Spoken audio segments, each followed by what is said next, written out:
Hello नमस्कार class 10 के विद्यार्थीगण। आज इस वीडियो में हम लोग पढ़ने वाले हैं रेजिस्टेंस इन पैरेलल। इससे पहले वीडियो जो बना था उसमें हमने पढ़ा था रेजिस्टेंस इन सीरीज। तो चलिए शुरुआत की जाए। तो देखिए, हमने ये पढ़ा था कि जब सीरीज में रेजिस्टेंसेस को लगाया जाता है तो उसका मतलब ये होता है कि हम इलेक्ट्रिक सर्किट में करंट के वैल्यू को रोकना चाहते हैं, कम करना चाहते हैं उसके स्पीड को, और क्या करना चाहते हैं, रेजिस्टेंस के वैल्यू को हाई करना चाहते हैं, है ना। और जब रेजिस्टेंस को पैरेलल सजाया जाता है तो इसका मतलब ये होता है कि हम रेजिस्टेंस के वैल्यू को क्या करना चाहते हैं, कम करना चाहते हैं, है ना। पैरेलल सजाने का मतलब यही है कि हम रेजिस्टेंस के वैल्यू को कम करना चाहते हैं और करंट के वैल्यू को क्या करना चाहते हैं, ज़्यादा करना चाहते हैं। तो ये बातें हैं, ठीक है। तो ये बेसिक जानकारी मैंने आपको दिया है। अगर कोई कहे कि रेजिस्टेंस इन पैरेलल होता क्या है तो उसका डिफिनीशन सबसे पहले पूछेगा, तो पहले मैं आपको डिफिनीशन बता देता हूं और डिफिनीशन के बाद उसका पिक्चर के द्वारा मैं आपको समझाऊंगा। तो यहां पे लिखिए इफ का मतलब क्या होता है बताइए। यदि one end of each register, one end of each register, register किसे कहा जाता है, जो रेजिस्टेंस पैदा करता है ना। रजिस्टर किसे कहा जाता है, जो रेजिस्टेंस पैदा करता है। तो रजिस्टर ही ना लगाएंगे रेजिस्टेंस पैदा करने के लिए। तो यहाँ पे लिखा हुआ रेजिस्टेंसेज इन पैरेलल, इसका मतलब कि रजिस्टर इन पैरेलल भी लिख सकते हैं। दोनों का मतलब सेंस अलग अलग भले ही है लेकिन मतलब एक ही है, ठीक है। मतलब रजिस्टर उसे कहा जाता है जो रेजिस्टेंस पैदा करता है। तो if one end of each register is connected to one point, is connected to one point, अगर उसका एक छोर एक बिंदु से क्या है, जुड़ा हुआ है। यदि एक छोर रजिस्टर का एक बिंदु से जुड़ा हुआ है and the other end is connected, and the other end is connected, other end is connected, और यदि उसका दूसरा भाग है ना वो कनेक्टेड है टू, है ना, वन पॉइंट, यहां पे आप लिख सकते हैं, या another point, to another point, लेकिन ये कॉमन पॉइंट है ना, अनदर पॉइंट, ठीक है। अभी ये मान लीजिए सेंटेंस समझ में नहीं आ रहा है, पिक्चर के द्वारा समझाएंगे तो क्लियरली आ जाएगा। So that the potential difference across each resistor is the same. इसमें क्या कह रहा है कि सो डैट, इस तरीके से उसको सजाया जाता है कि their potential difference, THEIR, their potential difference in all resistors, है ना, आर सेम, है ना। हर एक रजिस्टर में जब मैग्नीट्यूड चेक किया जाएगा पोटेंशियल डिफरेंस का तो क्या पाया जाएगा, सेम पाया जाएगा, है ना। एंड इक्वल टू, और वो बराबर किसके होगा, equal to potential difference across the two given point, जो दो बिंदुएं हैं उनके बीच में, टू गिवन पॉइंट्स, ठीक है, टू गिवन पॉइंट्स के बीच में जो पोटेंशियल डिफरेंस है उसके इक्वल हो जाएगा, ठीक है। अगर इसको और अच्छे तरीके से समझना चाहते हैं तो सिंपल सी बात है, वो तरीका सेम है, आपको पिक्चर के जरिए समझना पड़ेगा। देखिए यहाँ पे क्या लिखा हुआ है कि if one end of each resistor is connected to one point and the other end is connected to another point. Simple सी बात है, इसमें रजिस्टर की संख्या क्या है, एक नहीं है, दो है मिनिमम, या दो से क्या है, ज़्यादा है। यहाँ पर हम तीन लेके चलते हैं, आप तीन से ज़्यादा भी लेके चल सकते हैं। तो यदि मैं इसका पिक्चर बनाऊं तो कैसे बनेगा, देखो यहाँ पर एक पॉइंट है, इसका नाम क्या है, इस पॉइंट का A है, और इधर एक पॉइंट है जिसका नाम क्या है बताओ, B है, ठीक है। तो ये दो पॉइंट्स के बीच में हमको रजिस्टर क्या करना है, अरेंज करना है। और किस तरीके से अरेंज करना है कि एक का, है ना, हर एक रजिस्टर का, मान लो यहाँ पे एक रजिस्टर हो गया इस तरीके से, और दूसरा रजिस्टर यहाँ पे इस तरीके से हो गया, and the third register is यहाँ पे इस तरीके से। ये तो सिंबल होता है, मालूम है आपको। तो ये ज्वाइन हो गया यहाँ पे इस तरीके से। अब देखो ये वाला जो है वो आकर के यहाँ पे ज्वाइन हो गया, ये वाला जो इसका पार्ट है वो आकर के यहाँ पे ज्वाइंट हो गया, ये वाला जो है वो आकर के इधर पॉइंट में ज्वाइन हो गया, यहाँ पे ज्वाइंट हो गया, ठीक है। बातें समझ में आपको आ रही हैं। ये अगर आप ध्यान से देखोगे कि ये दो पॉइंट्स हैं, है ना, ये 2 पॉइंट्स हैं और उनके बीच में इनको अरेंज किया गया है। और किस तरीके से अरेंज है, पैरेलल। क्यों मैं बोल रहा हूँ, बिकॉज यहाँ पर देखो जो डिफिनीशन लिखाया गया है उसको आप देखो ध्यान से तो आपको समझ में आएगा। क्या लिखा हुआ है कि ईच रजिस्टर, देखो ईच रजिस्टर जो है इज कनेक्टेड, जुड़ा हुआ है टू 1 पॉइंट, देखो 1 पॉइंट से, ये कॉमन पॉइंट है इन तीनों का। एंड द अदर एंड, और जो दूसरा किनारा है, दूसरा एंड है, दूसरा जो एंड है वो अनदर पॉइंट से जुड़ा हुआ है। बात समझ में आ गई, ठीक है। So that their potential difference in all register are same। Potential difference मान लो कि इनके और इनके बीच में, तभी तो करंट मूव कर रहा है ना, तो पोटेंशियल डिफरेंस हम क्या मान लेते हैं, भी मान लेते हैं। तो यदि यहां से लेकर के यहां तक पोटेंशियल डिफरेंस भी है तो इसमें भी ही मानना पड़ेगा, और इसमें भी ही होगा, और यहां पर भी क्या होगा, भी होगा। तो यहां पर भी में बदलाव नहीं होता है, सीरीज में करंट में बदलाव नहीं होता है। तो ये ध्यान रखने वाली बात है, पिक्चर के द्वारा समझ में आ जाएगा। सीरीज में जब पढ़ रहे थे तो सीरीज में करंट हर एक जगह से आई ही गुजर रहा था, यहाँ पे हर एक जगह से जो पोटेंशियल डिफरेंस क्रिएट हो रहा है हर एक जगह पे वो क्या हो रहा है, भी हो रहा है। मान लीजिए कि आपको समझ में ये नहीं आ रहा है तो इसको इस तरीके से समझ सकते हैं कि अगर यदि मैं सीरीज की बात करूं तो सीरीज में क्या होगा, सीरीज में क्या था कि मान लो कि एक जो पानी की जो टंकी है वो रखी हुई है फर्स्ट फ्लोर पे, एक रखी हुई है सेकंड फ्लोर पे और एक रखी हुई है थर्ड फ्लोर पे। तो अलग अलग रेजिस्टेंस होगा ना तीनों का, सॉरी अलग अलग तीनों का पोटेंशियल होगा। क्या, कौन सा पोटेंशियल आपको मालूम होगा, ग्रेविटेशनल पोटेंशियल उस टंकी पे लगेगा। पता है ना कि ग्रेविटी के अगेंस्ट जब जाते हैं तो ग्रेविटेशनल पोटेंशियल आता है। तो एक फर्स्ट फ्लोर पे है तो उसके पास कम होगा, सेकंड वाले पे ज्यादा होगा, थर्ड वाले पे और ज्यादा होगा। फॉर्मूला लगाते हैं mgh, मालूम होगा आपको, आपने पढ़ा होगा 9th क्लास में। तो हर एक जगह पे अलग अलग है। अगर मैं बात करूं कि हर 3 टंकियां है हमारे पास, और 3 टंकियां कौन है बताओ, एक है आपका कौन सा बताओ जल्दी, R1, एक कौन सा है बताओ R2, और एक कौन सा है R3। और ये तीनों टंकियों को अगर मैं अलग अलग हाइट पे रख रहा था तो अलग अलग पोटेंशियल डिफरेंस आ रहा था, है ना, क्योंकि सिंपल सी बात है, उसको समझ लो, हाइट डिफरेंस हो रहा है, पोटेंशियल अलग अलग आएगा। अगर मैं एक ही फ्लोर पे तीनों टंकियों को रख लूं तो हाइट तीनों का सेम होगा, बोलो हाँ या ना, बोलोगे हाँ, तीनों का पोटेंशियल डिफरेंस क्या होगा, सेम होगा। पोटेंशियल डिफरेंस क्या होगा, सेम होगा, तीनों में कोई बदलाव नहीं होगा, तीनों का हाइट क्या है, सेम है। उसी तरीके से यहां पे देखो, तीनों को मान के चलो कि यहां पर 2 पॉइंट्स के बीच में रखा गया है, इसका मतलब यही है कि फर्स्ट फ्लोर पे रखा गया है ना, उनमें अंतर नहीं है, फर्स्ट फ्लोर पे ही रखा गया है तीनों टंकियों को। तो तीनों का इलेक्ट्रिक पोटेंशियल जब तीनों का अगर पोटेंशियल डिफरेंस किया जाएगा, डिफाइन किया जाएगा अगर, या उसका पोटेंशियल निकाला जाएगा ग्रेविटेशनल पोटेंशियल टंकी का, तो तीनों का सेम आएगा। और सब में तो mgh लगाओगे, मास बदलता नहीं है, g का वैल्यू बदलेगा नहीं अर्थ पे, है ना, 9.8 लोगे, और हाइट भी तीनों का सेम लोगे, तो तीनों का वैल्यू क्या आएगा, सेम आएगा। उसी तरीके से यहां पर भी पोटेंशियल डिफरेंस का वैल्यू मैंने क्या कर दिया है, यदि ए और बी के बीच में क्या है, भी है, तो यहां पर भी होगा, यहां पर भी और यहां पर भी। क्यों, क्योंकि ये ए और बी के बीच में ही है, तो ए और बी के बीच में कुछ भी आएगा उसका पोटेंशियल डिफरेंस क्या होगा, भी होगा। बातें समझ में आ गई। तो यही दिमाग में आपको रखना है, R1 R2 R3, और ये हो जाएगा आपका भी कॉमन, उसमें भी सेम रहेगा। अब देखो भाई क्या होगा, यहां से करंट आएगा, यहां से करंट आएगा, करंट का नाम क्या होगा, आई, करंट इन करेगा किसमें, सर्किट में। अब देखो वहां पर जब सीरीज में करंट मूव कर रहा था तो उसके पास सिर्फ 1 वे था, एक ही रास्ता था जिसके थ्रू वो जा सकता था। यहां पर उसके पास 3 रास्ते हैं जिसके थ्रू वो जा सकता है। पहला रास्ता यह है, तो यदि इससे कुछ ना कुछ जाएगा तो वो क्या हो जाएगा, I1 हो जाएगा, यहां से कुछ ना कुछ जाएगा तो ये I2 हो जाएगा, और यहां से यहां कुछ ना जाएगा तो ये क्या हो जाएगा, I3 हो जाएगा। सबको मालूम है ओम्स लॉ के अकॉर्डिंग कि R जो होता है वो इनवर्सली वेरिएटेड होता है किससे, करंट से। यानी अगर R ज्यादा होगा तो करंट का वैल्यू क्या होगा, कम हो जाएगा। तो R1 का वैल्यू जितना होगा उसके अकॉर्डिंग I इसमें जाएगा, फिर I2 भी जाएगा, और I3 इस तरीके से जाएगा। क्योंकि मतलब मान लो इसको वाटर की तरह, तो ये यहां से एक मेन पाइप लाइन है और यहां से 3 ज्वाइंट है, छोटे छोटे पाइप लाइन। तो पानी तीनों में से होकर जाएगा कि एक से जाएगा, बताओ जल्दी, तीनों से होके जाएगा, क्योंकि 3 ऑप्शन है।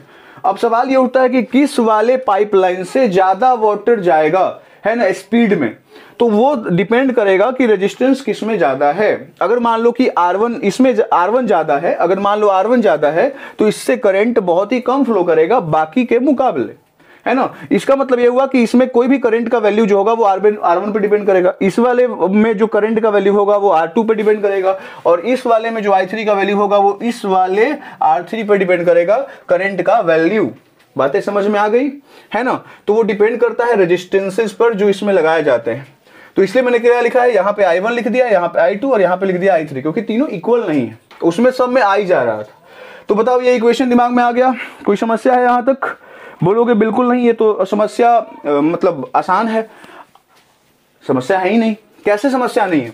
अगर ध्यान से देखो, अगर इसको वाटर के थ्रू हम समझना चाहेंगे तो बड़ा आसानी से समझ सकते हैं। यहां से I जा रहा है, यहां से I इन कर रहा है, यहां से I1 जाएगा, यहां से I2 और यहां से I3 जा रहा है। तो बताओ फिर से यहां से अगर I1 ही तो जाएगा यहां से होके, यहां से क्या जाएगा I2 जाएगा और इससे थ्रू यहां पे क्या जाएगा I3, और आगे जाकर के ये मिलता है ना, आगे जाकर के ये क्या करेगा, मिलेगा, और मिल करके फिर से क्या बना लेगा, I बना लेगा। बोलो यस और नॉट?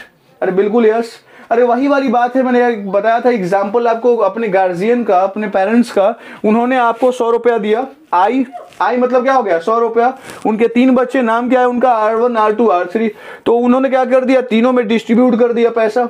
और बाद में जब गए तो फिर से उन्होंने पैसा जब लिया वापस, तो 100 रुपया यहां से गया था और 100 रुपया ही बाहर निकलेगा। अरे बोलो ना, है ना। उनको घर में दिया था, घर में उन्होंने 100 रुपया डिस्ट्रीब्यूट कर दिया अपने तीनों बच्चों में, लेकिन जब वो घर से बाहर निकल रहे थे तो फिर से उन्होंने अपना पैसा मांग लिया। तो उनके घर से बाहर निकलने वक्त उनके पास पैसे कितने होंगे, 100 रुपीज ही होंगे ना। तो वही है, आई है ना। घर में इन करते वक्त उनके पास 100 रुपया था, बच्चों में बांटा, R1 R2 R3 नाम के बच्चे थे, उनके पास पैसे बांटे गए। और उसके बाद जब उनको घर से बाहर निकलना था, जो उनका जो गेट था वो कौन था, B था, और एक गेट था A, है ना। तो जब वो B से जाने लगे तो उससे पहले ही उन्होंने पैसा अरेंज कर लिया कि जितना था तुम मुझे लौटा दो। तो उनको कितना मिला होगा, 100 रुपया ही मिला होगा, क्योंकि 100 रुपया ही लेकर इन किए थे। बातें समझ में आ गई आप लोगों को? तो ये जो बातें मैंने यहाँ पे बताई हैं, इसके थ्रू हम क्या लिख सकते हैं कि जो I होता है ना, जो I होता है, I वो किसके बराबर होगा बताइए जल्दी, I1 के बराबर होगा, फिर किसके बराबर होगा, I2 के, और किसके बराबर हो जाएगा बताओ जल्दी, I3 के। ठीक है, I1 I2 I3। अब ध्यान से देखो, यहां पर 3 टर्म्स आपको दिख रहे होंगे। एक आपको दिख रहा होगा V, एक दिख रहा होगा आपको I, और एक दिख रहा होगा R। हर एक रेजिस्टेंस में आपको ये नोटिस करने में आ रहा होगा, है ना। तो इसके थ्रू हम सबका वैल्यू नहीं निकाल सकते हैं। जैसे मान लीजिए हम I1 का वैल्यू नहीं निकाल सकते हैं। I इज इक्वल टू क्या होता है बताइए जल्दी, V बटा R हो जाएगा, बताइए जल्दी, आप आराम से कर सकते हो। V is equal to IR होता है, तो I इज इक्वल टू क्या हो जाएगा, V बटा R। तो यदि मैं इस वाले 1 को लेके चलूं, I1 को लेके चलूं, तो यहाँ पे मुझे 1 लगाना पड़ेगा, और V तो सिमिलर है, तो V में कोई परिवर्तन नहीं, और यहाँ पे R1 हो जाएगा। ये हो जाएगा क्या, इक्वेशन नंबर 1। अगर मैं बात करूं ये सेकंड वाले सर्किट की, मतलब सेकंड वाले रेजिस्टेंस की, तो ये हो जाएगा I2, यहाँ पे क्या हो जाएगा V, नीचे क्या हो जाएगा R2, ये हो जाएगा कौन सा इक्वेशन, सेकंड इक्वेशन। उसके बाद आ जाओ I3, ये हो जाएगा V, और नीचे क्या हो जाएगा I3, ये हो जाएगा कौन सा इक्वेशन, थर्ड इक्वेशन। इस तरीके से आप अरेंज कर सकते हैं। ठीक है, सजाया गया है, ये वाला मेन है ना, ये वाला मेन है। तो ये इक्विवेलेंट मतलब जो होगा वैल्यू उसको देगा। और किसमें सजाया गया है, पैरेलल में, तो करंट इन पैरेलल आप ऐसे लिख सकते हो। कोई समस्या है यहां तक, बोलिए। अब जैसे यहां पर ये तीनों मतलब रेजिस्टेंस वर्क कर रहे हैं, और ये क्या कर रहे हैं, करंट के वैल्यू को, है ना, अपने कॉरेस्पॉन्डिंग जितना मतलब उनका वैल्यू है उसके कॉरेस्पॉन्डिंग ये I1 को घटा रहे, I2 को घटा रहे, I3 को घटा रहे, है ना। तो जब अगर मैं इनका अगर सिंगुलर ये यूनिक डायग्राम बना, यूनिक नहीं बोलेंगे, अगर इन सबको मिलाकर के एक डायग्राम और बनाऊं, तो क्या ये ऐसा बन जाएगा, यहां पर A है, और फिर मैं इन तीनों का कंबाइन रेजिस्टेंस ले लेता हूं। तीनों का कंबाइंड इफेक्ट होगा ना, कम करेगा या ज्यादा करेगा, कम करेगा, पैरेलल में कम करता है। तो ये तीनों को मैंने क्या कर लिया, एक सिंगल, है ना, डायग्राम से सॉल्व कर लिया। इन तीनों को मिक्सअप करके मैंने यहाँ पे सिंगल कर लिया, तीनों को अलग अलग ना करके मैंने क्या कर लिया है, सिंगल बना लिया है। तो यहां पर जो ये सिंगल आया है, यहाँ पे क्या आएगा, रेजिस्टेंस का कौन सा वैल्यू आएगा, जब इन तीनों को ऐड करेंगे तो क्या होगा, रेजिस्टेंस इन क्या, पैरेलल आएगा। पोटेंशियल डिफरेंस क्या होगा, यहाँ पर V होगा, इसमें कोई समस्या। और जो करंट जाएगा वो कौन सा जाएगा बताइए जल्दी, I जाएगा, इसमें भी कोई दिक्कत नहीं है। और ये करंट किस में जा रहा है, पैरेलल कॉम्बिनेशन में, तो यहाँ पे हम क्या लिखेंगे, करंट इन पैरेलल कॉम्बिनेशन, यानी IP। अब देखो IP का फॉर्मूला क्या बन जाएगा, IP बराबर क्या लिख सकते हो, फिर से वही V होगा, तो V तो सिंपल सी बात है, बदलता नहीं है इसमें, तो ये हो जाएगा क्या, RP हो जाएगा। यानी IP के जगह पे हम क्या लिख सकते हैं, V बटा R, लेकिन रेजिस्टेंस इन पैरेलल ये लिखना पड़ेगा। अब देखो IP के जगह पे हम क्या पुट कर सकते हैं, IP के जगह पे हम क्या पुट कर सकते हैं बताओ जल्दी, V बटा क्या आरपी पुट कर सकते हैं ना। और उसके बाद यहाँ पे बताओ I1 की जगह पे क्या पुट कर सकते हैं, V बटा क्या R1, और I2 की जगह पे क्या पुट कर सकते हैं बताओ, V बटा R2, और I3 की जगह पे क्या पुट कर सकते हैं बताइए, V बटा R3। ये पुट किया जा सकता है, बोलो कोई समस्या नहीं है यहाँ तक। देखो बड़ा सिंपल सा है, V बटा RP जैसे है वैसे रहने दो, यहाँ पर V कॉमन ले लो, बाहर निकाल लो क्योंकि तीनों में V है, तो बचेगा क्या 1 बटा R1, मैथ्स इतना पता होगा, ये हो जाएगा 1 बाई R2 और ये हो जाएगा 1 बाई क्या R3। यहाँ से V और ये वाला V कैंसिल हो जाएगा, बचेगा 1 बटा RP बराबर क्या हो जाएगा 1 बटा R1 प्लस 1 बटा क्या R2 प्लस क्या हो जाएगा 1 बटा R3। ये हो जाएगा आपका इक्वेशन फॉर पैरेलल रेजिस्टेंस। जैसे हमने पढ़ा सीरीज में कॉम्बिनेशन, ये पैरेलल में कॉम्बिनेशन इस तरीके का आपका आएगा। तो दिमाग में रखिएगा 1 बटा RP बराबर 1 बटा R1 प्लस 1 बटा R2 प्लस 1 बटा R3। तो अगर इसका पूछेगा कि इस वाले इक्वेशन को यदि आप वर्ड में लिखना चाहते हैं तो किस तरीके से लिखेंगे। जो इक्वेशन आपको दिख रहा है अभी आपको बताया गया है, ये है क्या, तो ये है आपका जब बहुत सारे रेजिस्टेंस पैरेलल में सजाए जाएंगे तो उसका जो इक्विवेलेंट रेजिस्टेंस होगा उसको निकालने का तरीका है 1 बटा RP बराबर होगा 1 बटा R1 प्लस 1 बटा R2 प्लस 1 बटा R3। क्वेश्चन में आपको R1, R2 और R3 का वैल्यू दिया हुआ रहेगा, उसको यहाँ पे पुट करना है और आपको जो बटा पर का जोड़ होता है, सम होता है, उसके अकॉर्डिंग इसको बनाना है। मैं फिर से बताना चाहूंगा आपको कि इसको अगर हम वर्ड के रूप में लिखना चाहें तो कैसे लिख सकते हैं, वर्ड के रूप में कैसे लिख सकते हैं बताइए।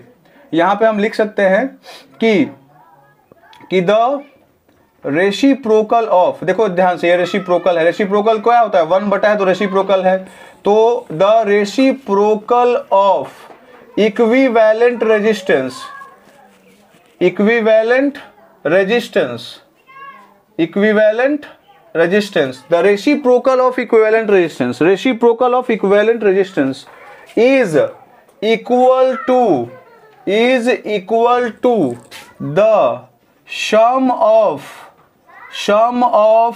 reciprocal of, है ना, sum of जोड़ देख लो, reciprocal of इंडिविजुअल, इंडिविजुअल बोला जाता है जो अपना प्रॉपर खुद का इंडिविजुअल रेजिस्टेंसेस, जो इंडिविजुअल रेजिस्टेंस होता है उसके रेसिप्रोकल का, इंडिविजुअल रेसिप्रोकल का जो सम होता है वो बराबर होता है रेसिप्रोकल ऑफ इक्विवेलेंट रेजिस्टेंस के। ये जो सेंटेंस लिखा गया है वो इस अकॉर्डिंग, इस वाले इक्वेशन के अकॉर्डिंग आपको लिखा गया है। ये हो गया फैक्ट नंबर 1 कि भाई ये वर्ड में इस तरीके से लिखाता है। अब ये जो यहाँ पर लिखा गया है इनमें और कौन कौन सी बातें जो है फॉलो अप होती हैं वो जानेंगे। तो पिक्चर एक बार और बना दिया जाता है, देखिए यहाँ से एक रेजिस्टेंस ऐसे जाता है और फिर आगे जाकर ज्वाइन हो जाता है, यहाँ से एक ऐसे जाता है और आगे जाकर ज्वाइन हो जाता है, और यहाँ से एक ऐसे जाता है यहाँ पे और एक ज्वाइन हो जाता है आगे जाकर के इस तरीके से, ठीक है। यहाँ पे इतना तो पता होगा, इसका रेजिस्टेंस कितना R1, इसका कितना R2 और इसका कितना R3। यहाँ पे ये इसमें से कितना फ्लो करता है I1, इसमें से कितना फ्लो करता है I2 और इसमें से कितना फ्लो करता है I3, और तीनों के बीच में जो पोटेंशियल डिफरेंस है वो कितना लिया जाता है बताइए जल्दी, भी लिया जाता है। इतना तो बेसिक पता होगा, ये अभी बताया गया है। बस इस वाले पिक्चर को ध्यान से देखिएगा और जो मैं लिखूंगा उस पर भी ध्यान दीजिएगा, वो आपको मैच करेगा। सबसे पहला जो पॉइंट जो इस पिक्चर से या इस कॉन्सेप्ट से आता है वो मैं आपको बताने वाला हूं। तो पॉइंट नंबर 1 लिखिए, क्या लिखा गया, if there is n resistors, मान लीजिए इसमें कॉम्बिनेशन में कितने रजिस्टर्स लगाए गए हैं 3, तो n का वैल्यू बदलेगा, कभी 3 लगा सकते हैं आप, 4 लगा सकते हैं, तो n का मतलब क्या, नंबर ऑफ रजिस्टर्स। तो यहां पे लिखेंगे if there are n resistors, if there are n resistors, यानी रजिस्टर्स की संख्या कितनी है बताओ जल्दी, n है ना। If there are n resistors each of value r, और सबका वैल्यू कितना, ये आपने सीरीज में भी पढ़ा है, ईच ऑफ वैल्यू, और सबका वैल्यू, रेजिस्टेंस है तो वैल्यू दिया हुआ रहेगा, ईच ऑफ वैल्यू r, ठीक है। If there are n resistors each of value r are connected in parallel, are connected in parallel, और ये अधिक पैरेलल में कनेक्ट है, कनेक्टेड इन पैरेलल, अगर ये पैरेलल में कनेक्टेड हैं, बातें समझ में आ गई इतनी। Their equivalent resistance is given by, तो उनका इक्विवेलेंट रेजिस्टेंस क्या हो जाएगा, their equivalent resistance is given by, तो जो इनका इक्विवेलेंट रेजिस्टेंस होगा उसको किस तरीके से हम लिखेंगे ये ध्यान देना है, किस तरीके से लिख सकते हैं। तो यदि मैं बात करूं यहां पर ये लिखा हुआ है 1/RP बराबर 1/R1 plus 1/R2 plus 1/R3। अगर मैं इसको इसमें बदलाव लाऊं, मतलब मान लो कि हमको इक्विवेलेंट रेजिस्टेंस ला रहा है, मतलब रेजिस्टेंस इन पैरेलल, लेकिन यहाँ पे बदलाव क्या आया है, मेरे पास R1 नहीं है, मेरे पास सिर्फ R है, और सेकंड वाले में R2 नहीं है, मेरे पास सिर्फ R है। मतलब अगर हर एक का वैल्यू क्या रहे, सेम रहे, और ये मान लो कि n टाइम्स तक हुआ है, कितने टाइम्स तक हुआ है बताओ जल्दी, n टाइम्स तक हुआ है, तो इसको सोल्व कैसे करोगे, उसका फॉर्मूला क्या अप्लाई करोगे? तो देखो बड़ा सिंपल सा है, ये हो जाएगा क्या 1 बटा क्या हो जाएगा RP, और यहाँ पे तुम बराबर लिखोगे, और सबको पता है कि अगर हम 5 + 5 + 5 लिखते हैं तो 3 × 5 3 × 5 लिखते हैं, और यदि ये 5 + 5 + 5 × n टाइम्स होता तो आप 5 × n लिखते, होता है ना ऐसा। तो उसी तरीके से अगर 1/R + 1/R + 1/R n times लिखा हुआ है तो हम यहाँ पे क्या लिख सकते हैं, n × 1 बटा क्या लिखेंगे, R लिखेंगे। ये कॉन्सेप्ट आ जाएगा। इसके थ्रू हम जब आगे बढ़ेंगे तो क्या हो जाएगा, 1 बटा रेजिस्टेंस इन पैरेलल बराबर क्या हो जाएगा, यहाँ पे n बटा क्या हो जाएगा, R हो जाएगा, है ना। और इसके थ्रू अगर हम आगे बढ़ेंगे, यहां से अगर हम आगे बढ़ेंगे तो क्या लिखा जाएगा, ये जब ऊपर जाएगा RP यानी रेजिस्टेंस इन पैरेलल जब ऊपर जाएगा तो ये भी पलट जाएगा, यानी R कहां चला जाएगा, ऊपर, और n कहां आ जाएगा, नीचे। और यही फॉर्मूला आपका हो जाएगा जब हर एक रजिस्टर का वैल्यू क्या रहेगा, सेम रहेगा, और नंबर ऑफ रेजिस्टेंस दिए हुए रहेंगे, रजिस्टर दिए हुए रहेंगे, तो आप ये फॉर्मूला लगा सकते हैं और डायरेक्ट आंसर आ जाएगा। यानी ये फॉर्मूला क्या कहता है, रेजिस्टेंस इन पैरेलल बराबर, क्या बोल रहा है, रेजिस्टेंस इन पैरेलल बराबर, यहां पर क्या है, ये क्या दिया हुआ है, ईच वैल्यू, है ना, रेजिस्टेंस का ईच वैल्यू ऊपर लिखेंगे और जितना नंबर ऑफ रजिस्टर है उसको नीचे और डिवाइड कर देंगे, आपका आंसर आ जाएगा। किसी को समस्या है ना, यहां पर रेजिस्टेंस ऑफ ईच रजिस्टर, है ना, ईच रजिस्टर का रेजिस्टेंस ऊपर, और ये हो जाएगा नंबर ऑफ रेजिस्टेंस, इससे आपका इक्विवेलेंट रेजिस्टेंस का वैल्यू आ जाएगा। लेकिन ये कब काम करेगा, जब रेजिस्टेंस सब क्या हो, सेम हो। जब सब अलग अलग हुआ तो ये फॉर्मूला एक है यूनिक, ध्यान देना। यहाँ पर इसको सोल्व करके RP निकालना है। देखो यहाँ पर मैंने निकाला है 1/RP निकाल कर छोड़ मत देना, यहाँ जैसा 1/RP के बाद आपको RP निकालना है, तो ये 1/RP जो है पलटेगा, RP कहाँ चला जाएगा, ऊपर, और उसके थ्रू ये भी पलट जाएगा। तो ये आपको ध्यान देना है जब आप न्यूमेरिकल बनाएं उस समय। इतना समझ में सबको आया? तो ये था आपका पॉइंट नंबर 1। अब बढ़ते हैं अगले पॉइंट की तरफ, यानी पॉइंट नंबर 2।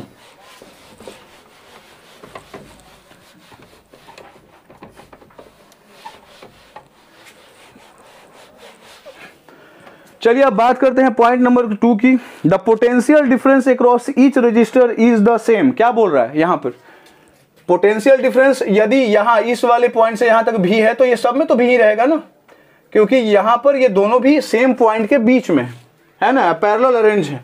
तो यहां पर हम पॉइंट नंबर 2 क्या लिखेंगे बताइए जल्दी, potential difference across each resistor is same.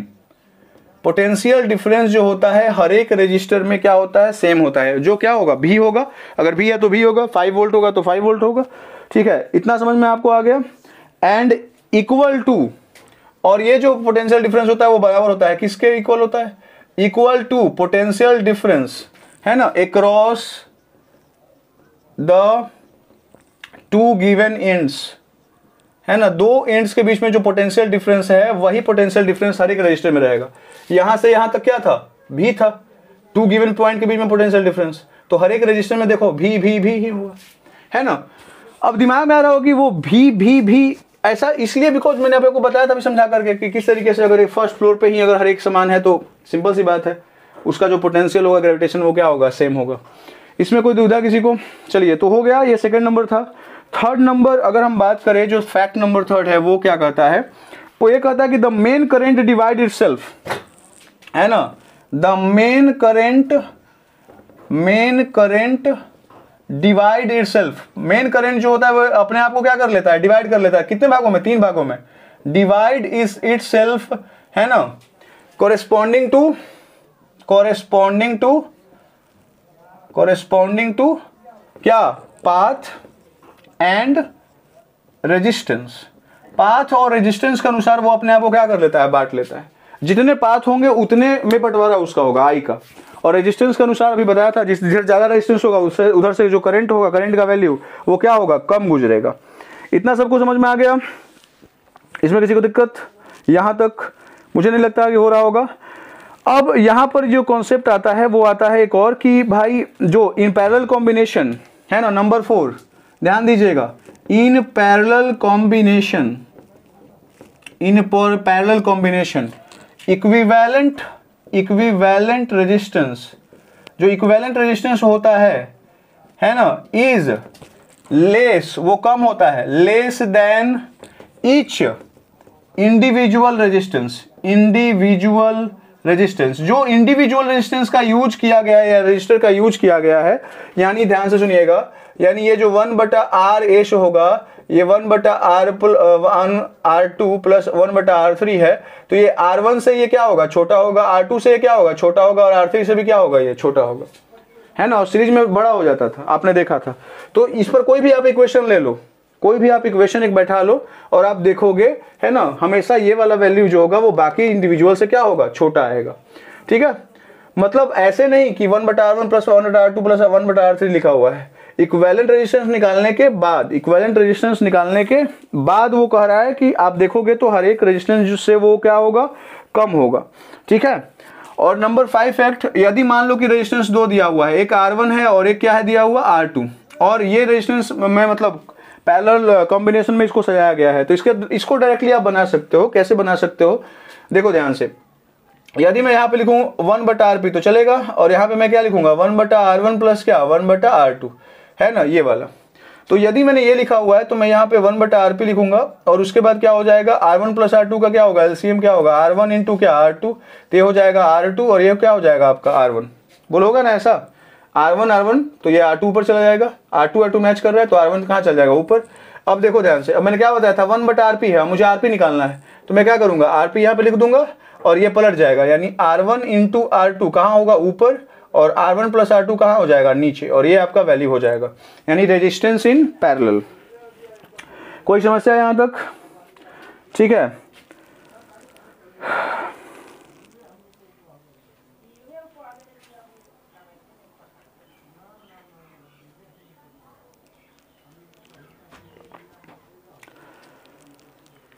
यहां तक कोई समस्या नहीं हो रही है। चलिए अब आगे बढ़ते हैं। अगर मैं बात करूं, कभी कभी क्वेश्चन अगर ऐसा आ जाए, पूछ दे आपसे कि बताइए यदि यहां पर नंबर ऑफ रजिस्टर अगर सेम रहे, नंबर ऑफ रजिस्टर सेम रहे और दोनों को सजाया गया है, नंबर ऑफ रजिस्टर सेम रहे और उसके साथ साथ आपको ये भी दिया हुआ रहे कि रेजिस्टेंस का वैल्यू क्या रहे, आपका R रहे। If there are n resistor, each of resistance R, देखिए नंबर ऑफ रजिस्टर कितना दिया हुआ रहे, बताइए, यहां पर आपका n दिया हुआ रहे, नंबर ऑफ रजिस्टर कितना दिया हुआ रहे, आपका n दिया हुआ रहे, और वैल्यू ऑफ ईच रेजिस्टेंस जो है, वैल्यू ऑफ ईच रेजिस्टेंस आपका दिया हुआ रहे क्या, R। अगर ये दो वैल्यू आपका दिया हुआ है, वैल्यू दिया हुआ है, तो बताइए सीरीज में अगर हम इसको लेके चलें, यानी अगर हम RS निकालेंगे तो कौन सा फॉर्मूला लगाएंगे, n इंटू R लगाएंगे ना, तो बोलिएगा हाँ ये तो पढ़ाया गया था अभी। और अगर हम रेजिस्टेंस इन पैरेलल निकालेंगे तो क्या हो जाएगा, R/N हो जाएगा, ये भी आपको अभी बताया गया था, है ना। रेजिस्टेंस इन सीरीज निकालना है तो n into R, resistance in parallel निकालना है तो R क्या हो जाएगा, n हो जाएगा, और ये दोनों आपको ऑलरेडी बताया जा चुका है। यदि हम यहाँ पर RS सिंपल सी बात है, बड़ा होता है, RP छोटा होता है, तो बड़े वाले से छोटे वाले को डिवाइड कर लेते हैं, ज़्यादा बेटर रहेगा। तो हम इसको क्या लिख सकते हैं, n इंटू R लिखेंगे और R बटा क्या लिख देंगे, n लिखेंगे। सिंपल सी बात है, यहाँ पर क्या होगा, R क्या हो जाएगा, कैंसिल हो जाएगा, और आपका क्या हो जाएगा, n² आ जाएगा वैल्यू। यानी इसका मतलब एक कॉन्सेप्ट आया कि रेजिस्टेंस इन सीरीज बटा रेजिस्टेंस इन पैरेलल, यदि दोनों का रेशियो आप निकाल रहे हो, तुलना कर रहे हो, और यदि दोनों का नंबर ऑफ रजिस्टर्स n हो और value of each register R हो, तो उसका वैल्यू हमेशा किसके आता है, n² के बराबर n इंटू n, यानी number of register into number of register, और उसके थ्रू आप इसका क्या निकाल सकते हो, रेशियो निकाल सकते हो। बातें आपके समझ में आ गई? तो ऐसा प्रश्न कभी आएगा तो आपको इससे कोई दिक्कत नहीं होगी, मतलब सुविधा होगी। चलिए, तो मात्र इस वाले वीडियो में मात्र इतना ही, मिलते हैं अगले वीडियो में कुछ न्यूमेरिकल के साथ।